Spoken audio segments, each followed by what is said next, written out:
ఇంత ఆధ్యాత్మికంగా మారిపోవడానికి గల రీజన్ ఏంటన్నా? ఎప్పటినుంచి ఇది అసలు? ఎప్పటి నుంచి అంటే 20 ఇయర్స్ అంటే స్టార్టింగ్ దేవుడు నమ్మేవాడిని కాదు. హ్మ్. ప్రసాదం ఏదైనా ప్రసాదం పెడితే దేవుడు తింటాడా, మీ భ్రమ కాకపోతే ఆయన వచ్చి తింటాడా, ఆయన చూస్తాడా అనేది. దేవుడు అనేది గాలి రూపంలో, చీమ రూపంలో, ఏదో ఒక రూపంలో వచ్చి ఆవాహిస్తాడు, ప్రసాదాన్ని ఆవాహిస్తాడు. తర్వాత గురువు అనేది మనకి దత్తాత్రేయ, రాఘవేంద్ర స్వామి. ఫస్ట్ వీళ్ళు కనెక్ట్ అయ్యాను. నేను పుట్టిన ప్లేస్ మంత్రాలయం, నా గురువు రాఘవేంద్ర స్వామి.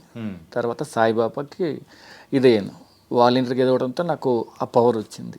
అంటే చదవలేదు, చదువుకోలేదు. నేను రాసిన ఒకసారి సంతకం రెండోసారి రాయలేను. బ్యాంకులు 3 సార్లు పెడితే ఓకే పో అంటారు.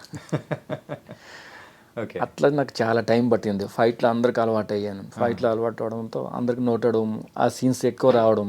కానీ బెటర్గా చదువుకునింటేమో ఎక్కువ ఫ్యామిలీలో పడేమోనేమో, హీరో ఫ్రెండ్స్ పడేది. కానీ హీరో ఫ్రెండ్స్లో చాలా మూవీస్ చేశాను. డైలాగ్స్ లేవు, పబ్లిక్లోకి రీచ్ అవ్వలే నేను.